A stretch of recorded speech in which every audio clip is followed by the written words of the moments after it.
Hey everybody, welcome to Method Unstoppable. Okay, today we are talking about motivation. I've got my notes here.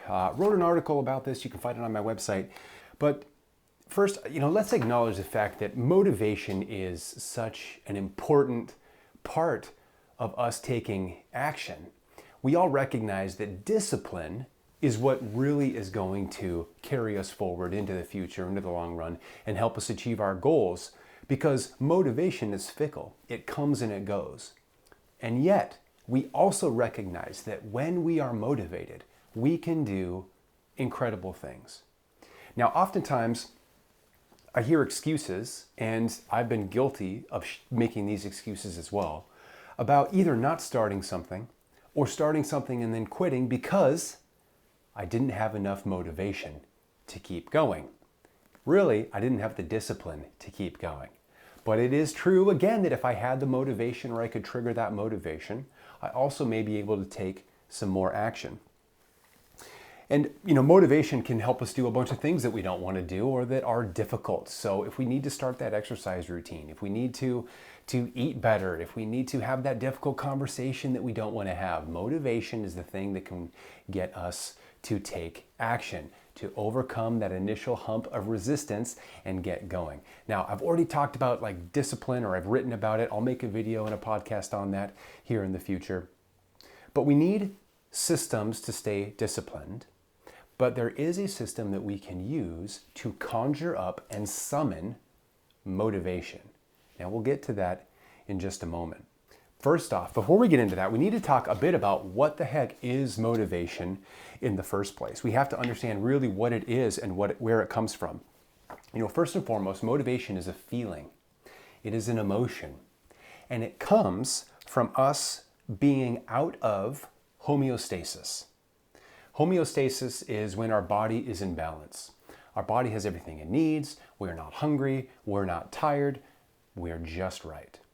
When we are out of homeostasis, there are some hormone and neurotransmitter cascades that happen, which trigger emotions, which make us feel the need to take action. That is all motivation is. It is the feeling that we need to take action. So to get a little more detailed about this, let's take hunger, for example. When you get hungry, your stomach shrinks a little bit, and your stomach releases this hormone called ghrelin. Now, ghrelin floats up to your brain, and it tells your brain, hey, there's no food in the stomach, you're hungry. And that initial pang of hunger is a little bit painful and starts to motivate you, give you that feeling that you need to go eat. Now, when you feel that hunger signal and you don't eat, some interesting things start to happen. First off, our reward center might kick in. So everybody knows about dopamine, and this is a rant I don't want to get into now, but dopamine is typically misunderstood. We feel like we need to go seek food, and we imagine that pleasure, that reward of getting food, that is dopamine. So in our reward center in our brain, this starts to kick on. But also at the same time, if we get a little bit hungry, another hormonal cascade, our stress response, starts to get initiated and triggered in the brain. And that creates a little bit of that feeling of anxiety that we need to take action, we're worried, we're anxious, we need to fix it, we need to go do something. Now, if we wait to eat and we don't satisfy that hunger, that builds. Our dopamine goes up, our serotonin drops, we have an increase in that discrepancy between the two. Our stress response is in full effect, and so we feel more anxious, and we get even more motivated to take action. It is a physiological response to being out of homeostasis. Now, we are not supposed to be motivated all the time. If you're motivated all the time, then you've got that stress response and that reward response going on without stop. That means you are always going to want to be taking action. You're always going to be getting after it, which means you will never recover, which means your body is going to slowly destroy itself. We are not meant to be and feel motivated all the time. We are meant to be motivated and feel motivated when we need to either avoid pain or seek pleasure. And pain is a much stronger motivator than pleasure. But at the end of the day, it's really those two things, pain and pleasure. Our bodies want to avoid pain. We want to avoid being hungry. We want to avoid being cold. We want to avoid being lonely. We want to avoid being tired, right? That is more motivating than feeling normal, not being hungry, and then wanting food, or feeling warm and content and then wanting to be warmer, right? You could always want that extra blanket, but we are much more likely to take action to avoid pain. There still is that need to take action when we want pleasure, and we'll talk a little bit about that. But these needs, these reactions, and the physiological reactions, we can actually trigger by using our minds. There's been some interesting research on visualization. Because when we use our minds and we imagine, we essentially visualize ourselves doing things, like we play pretend in our head, and there are some very interesting side effects and repercussions. So if you hook somebody's brain up to an imaging device and you have them go through an experience, certain parts of their brain are going to light up. And then if you have them sit down and imagine that experience, the same parts of their brain light up, even though they are not literally physically going through the experience. So what this tells us is that the brain activity, the brain cannot tell the difference between a real experience and an imagined experience. The moral of the story here is that we can use our minds to imagine pain, imagine pleasure, and then trigger motivation, that feeling of motivation in us, so that we can take action. If we want to summon this motivation on command, we just need a system. Now, Tony Robbins actually shares a system for getting pumped up and getting motivated. He does it like in all of his books and all of his seminars, and he talks about changing your state. And we tend to think that there is a unidirectional relationship between how we feel and how we act. We tend to think that, oh, I feel sad, therefore I slouch, or I feel happy and therefore I stand tall. But the opposite is also true. If you feel a certain way, your body language is going to react. But if you act in a certain way, your feelings can have a coinciding response. So Tony Robbins actually does this little exercise, and he recommends you try this. And so give this a shot if you can. So sit or stand nice and tall. You're going to lift your head up to the ceiling and smile. And while you're here, hold that for a moment, geez, and try to feel sad. And I bet you can't do it. I bet you can't, because you're up tall, your body language is saying, I'm happy, I'm happy, I'm happy. And so when you try to conjure that feeling of sadness, it's just impossible. But the other side is also true. Try slouching. Try lengthening your face. Slow down your breathing just a little bit and relax. Head down a little bit, and now try to feel emotions of happiness. Try to get pumped up from here. Good luck, I bet you can't. In order to get pumped up, you have to change your state. You have to change your posture. So if you want to trigger motivation in your body, change your state. Get active, move your body, stand tall, shoulders back. Also, moving impacts our brain as well. Like not only does it get blood flowing, and it triggers a mild stress response so that we can mobilize energy, so that we can exercise. It also helps our brains stay focused, get rid of anxiety, and really allow us to show up energized. Change your state, control your state. So we've talked about controlling your state, and we've talked about what motivation is. Let's start talking about pain, because pain, again, is very interesting. Pain is such a powerful motivator. People are very motivated by the fear of failure, the fear of rejection, the fear of being left out or missing out. Now, what's also interesting, maybe a topic for a different day, is that pain can also get us to not do things, to avoid having that conversation that we need to have. Maybe we'll talk about that in a little bit. But we take action to avoid pain. So, for example, imagine this scenario. Imagine you are, you're a caveman, right? And you're stuck in the cave and you start to get hungry.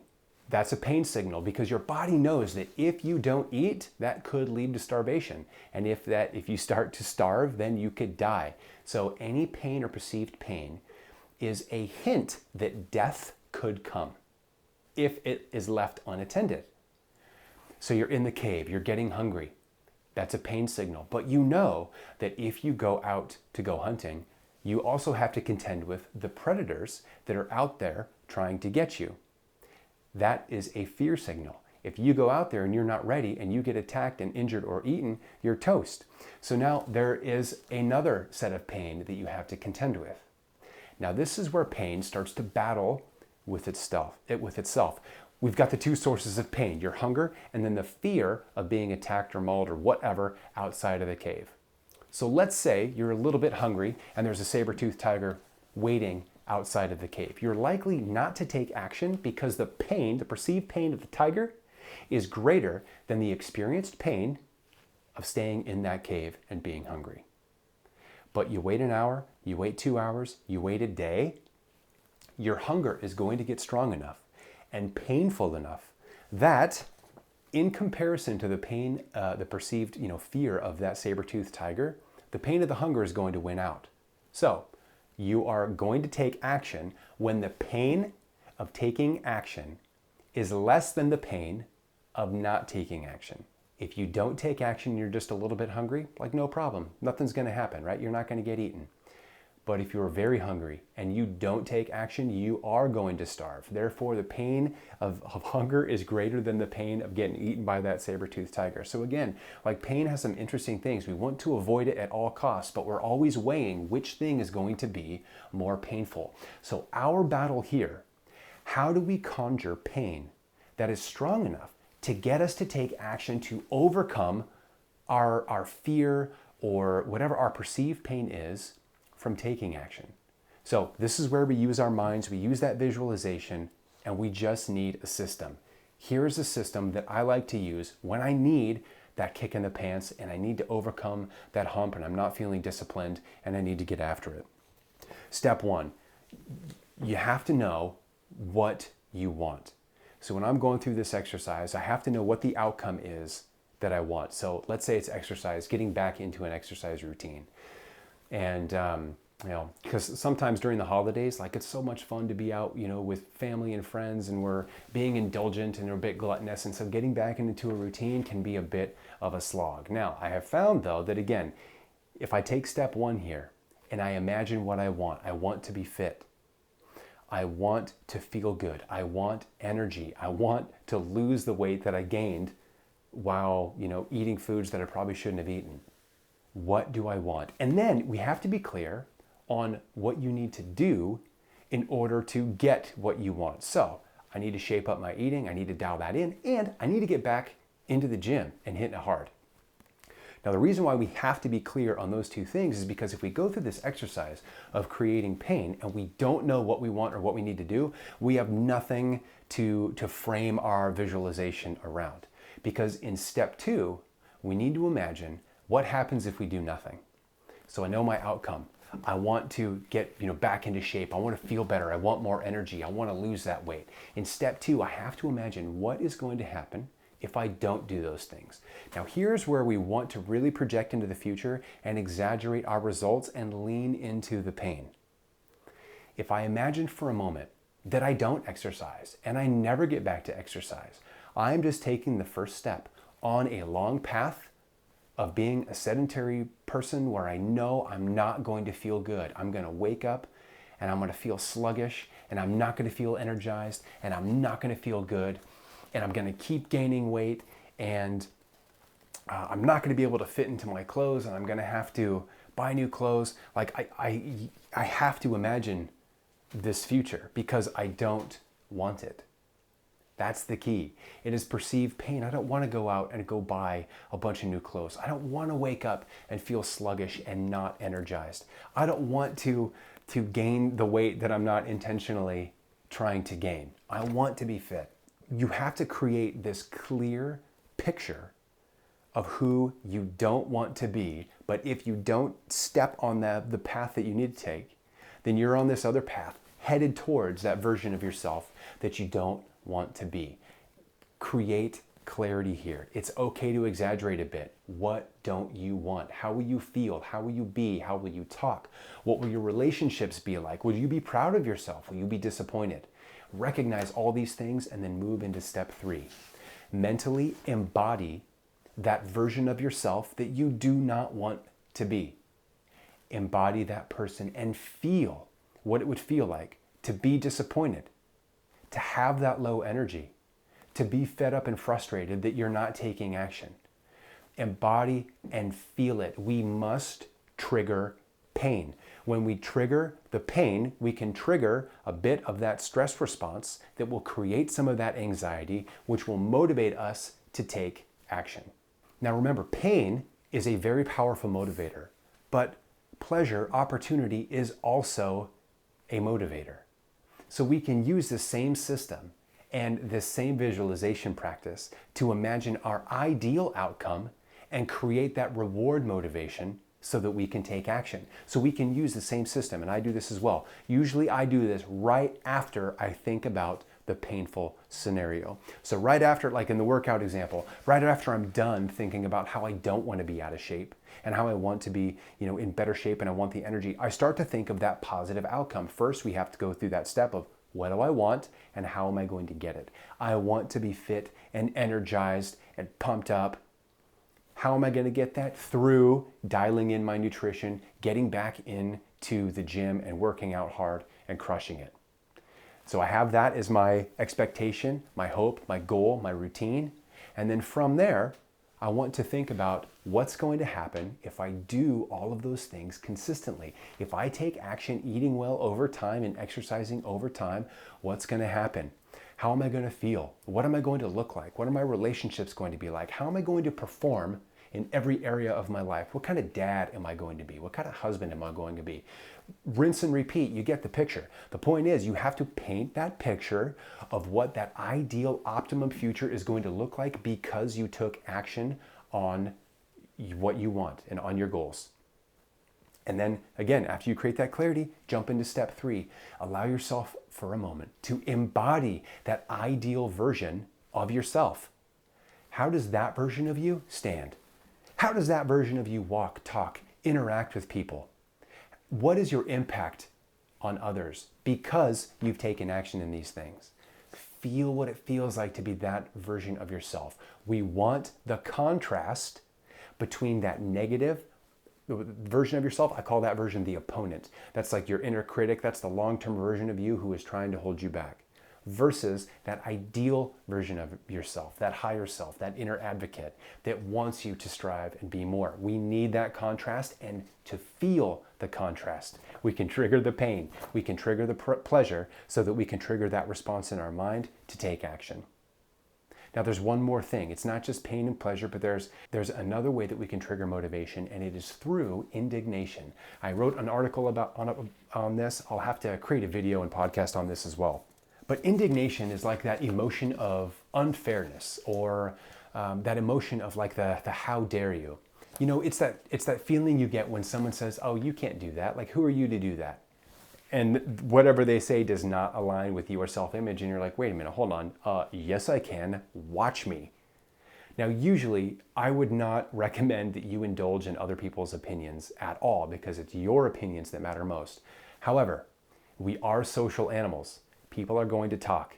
And it is an opportunity for us to leverage our own internal voice and external critics in a positive way to take action by recognizing that we see ourselves as way more capable and empowered and skilled than someone else might view us. And so we can leverage that fire to take action.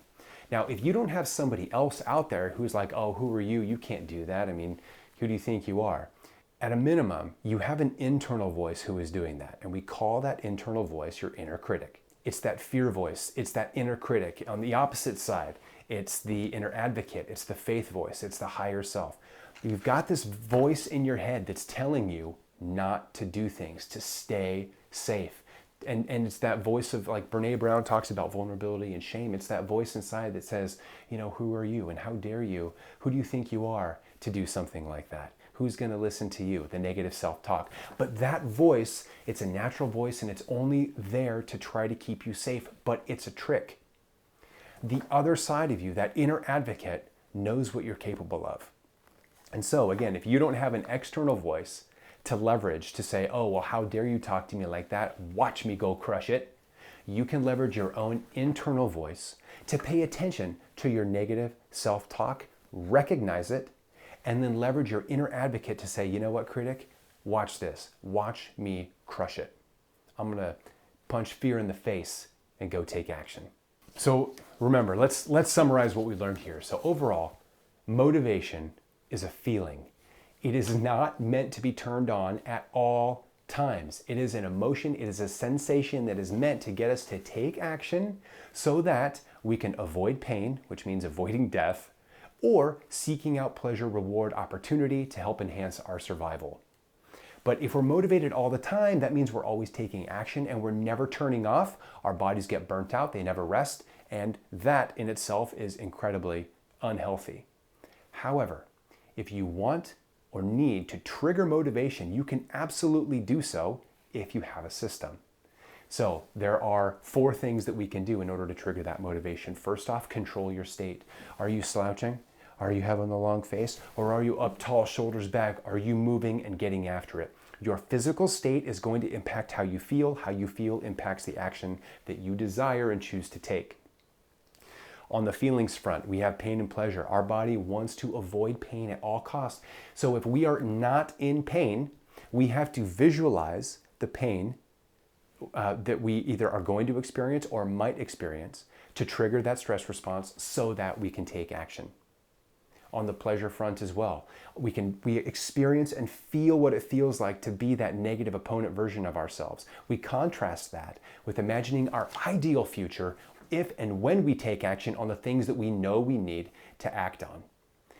Embody that person. Feel what that version of you feels like. Feel the pride, the happiness, the strength, the energy. That's going to trigger that positive motivation and that reward seeking as well. And then we also have indignation. If somebody else is telling you you can't do something and your self-image is saying, oh, yes, I can, leverage that to your ability. Challenge yourself to go take action. And if it's your own internal voice that's telling you you can't do something, then I've got this too. You also have another voice that's telling you that you can. So listen and pay attention when that negative voice is chiming in, and then use that inner advocate, that positive voice, to overcome the negative and go punch fear in the face. Listen, everybody, I appreciate you watching. I appreciate you listening in. I hope you get after it. Go crush it, get motivated, stay disciplined, and we'll see you next time.